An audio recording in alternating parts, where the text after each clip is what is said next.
পরবর্তী প্রশ্ন বলছেন, হুজুর নামাজের পর একসাথে মোনাজাত করা কি বিদআত? আমাদের এখানে এক শ্রেণীর মানুষ এটাকে বিদআত বলছে। চামড়ার মুখ, যে যার মতো বলতে পারে। তবে মনে রাখা দরকার, কোরআন মাজিদে আল্লাহ রাব্বুল আলামিন বলেছেন, মা ইয়ালফিজু মিন কাউলিন ইল্লা লাদাইহি রাকিবুন আতীদ। মানুষ মুখ দিয়ে যা কিছু বলে, এসব সংরক্ষণ করার জন্য অতন্দ্র প্রহরী ফেরেশতারা লেখার জন্য সদা তৈরি। আল্লাহর কাছে সব লিপিবদ্ধ হচ্ছে, জবাব দিতে হবে। ইচ্ছা মতো বিদআত বলে দেবেন, ইচ্ছা মতো সুন্নত বলে দেবেন, হবে না, হবে না। তাহকিকে আসুন, উলামা ইকরাম কি তাহকিক করেছেন, সালাফে সালেহিন কি তাহকিক করেছেন, তাহকিকে চলে আসুন, কোরআন ও সুন্নাহর আলোকে চলে আসুন। আমি কয়েকদিন আগে ঘুটিয়ারি শরীফের আলোচনায় বলেছিলাম, সম্মিলিত মোনাজাত বিদআত নয়, মুস্তাহাব, এটাই চূড়ান্ত। আপনি আসসালামু আলাইকুম ওয়া রাহমাতুল্লাহ সালাম ফিরিয়েছেন, নামাজ খতম, চাইলে আপনি চলে যেতে পারেন। তবে কিছু মুস্তাহাব আমল আছে যেগুলো করলে সওয়াব, না করলে গুনাহ নেই। 33 34 বার পড়ুন, সুবহানাল্লাহ, আলহামদুলিল্লাহ, আল্লাহু আকবার পড়ুন, আয়াতুল কুরসি পড়ুন, বেশ কিছু দোয়া আছে পড়ুন। মোনাজাত, হাত তুলে মোনাজাত, ইজতিমাই মোনাজাত কে বলেছে বিদআত? আমি জিজ্ঞেস করছি, যাদের বুঝি আসে না তাদের জিজ্ঞেস করছি, মিডিয়ার সামনেই বলছি। আমরা টুপি মাথায় দিয়ে নামাজ পড়ি, পড়ি না? পড়ি তো। আচ্ছা, টুপি মাথায় দিয়ে পাবন্দি সহকারে যারা নামাজ পড়েন হাত তুলুন তো। টুপি মাথায় দিয়ে পাবন্দি সহকারে, সবাই তো তুলেছেন, রাখুন। যারা বলছেন নামাজের পর ইজতিমাই দোয়া পাবন্দি সহকারে বিদআত, তারা টুপি মাথায় দিয়ে পাবন্দি সহকারে টুপি মাথায় দিয়ে নামাজ পড়েন না? পড়েন না? আর আপনারা কি দেখেন, পড়েন না? পড়েন না? পড়েন। আমি মোহাম্মদ নাসিরউদ্দিন চাঁদপুরি মিডিয়ার সামনে বলে যাচ্ছি, আমার নবী সাল্লাল্লাহু আলাইহি ওয়াসাল্লাম পাবন্দি সহকারে টুপি মাথায় দিয়ে নামাজ পড়েছেন। একটা সহিহ হাদিস দেখাতে পারবেন কি?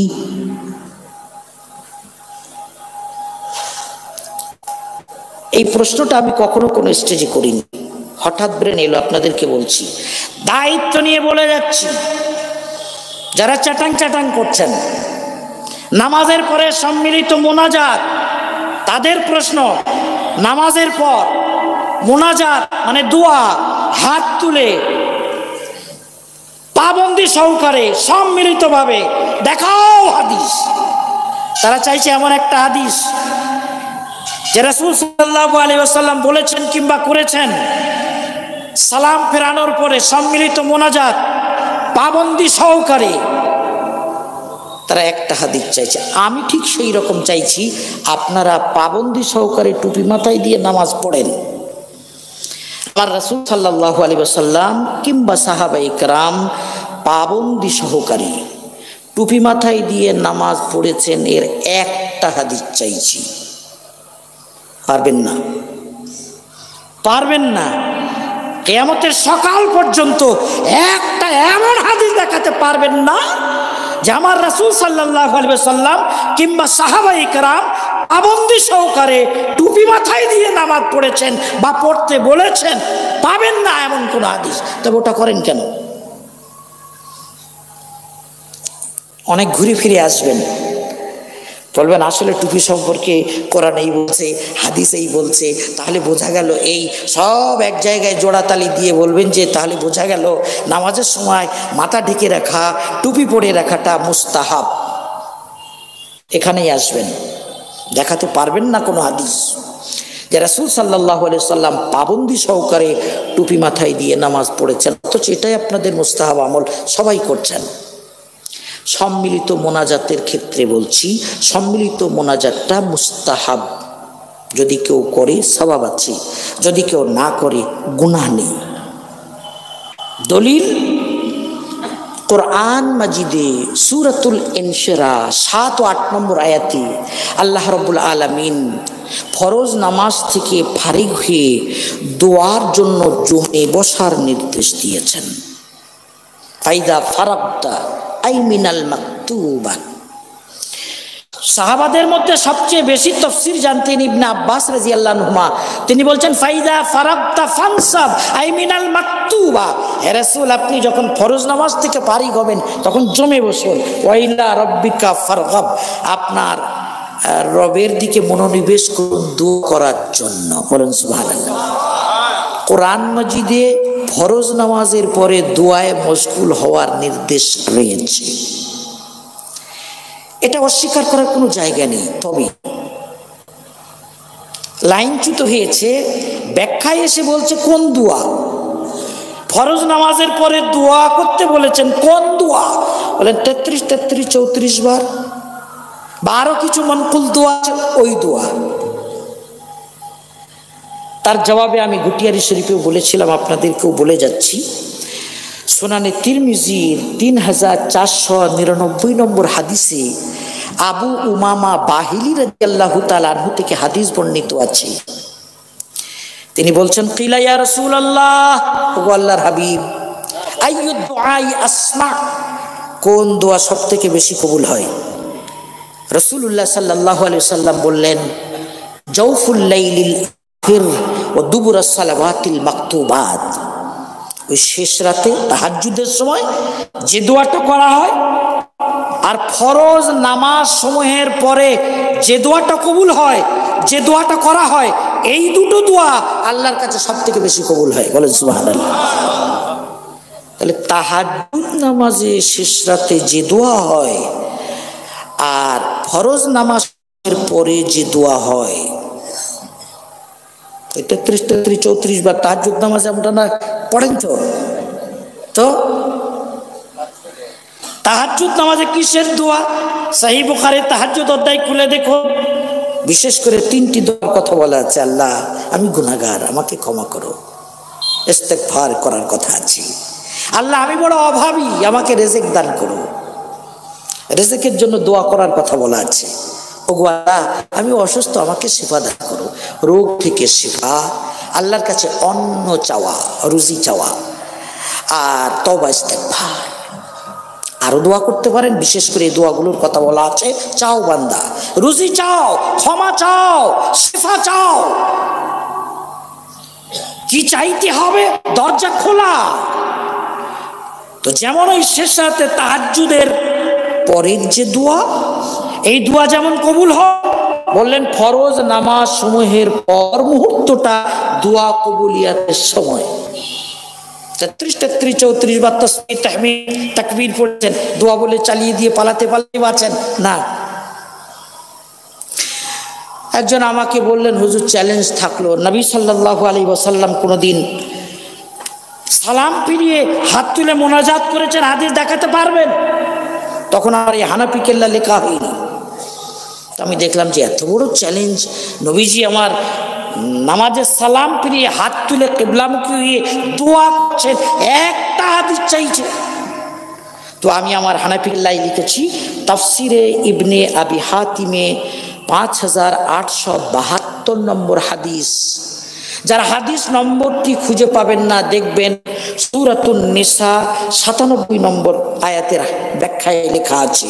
তাফসিরে ইবনে আবি হাতিমে সহিহ সনদে লেখা আছে, রাসূলুল্লাহ সাল্লাল্লাহু আলাইহি ওয়াসাল্লাম বাদামা সাল্লামা, সালাম ফেরানোর পর, রাফা ইয়াদাহু, হাত উত্তোলন করলেন, ওয়া মুস্তাকবিলুল কিবলাতি, তিনি কিবলার দিকে মুখ করে আছেন, ওয়াকালা, আর এই বলে দোয়া করলেন, আল্লাহ, আমার উম্মতের যারা মজলুম তাদের উপরে মদদ করো, যারা কাফেরদের হাতে ফেঁসে আছে, আল্লাহ তুমি তাদের নাজাতের জরিয়া বানিয়ে দাও।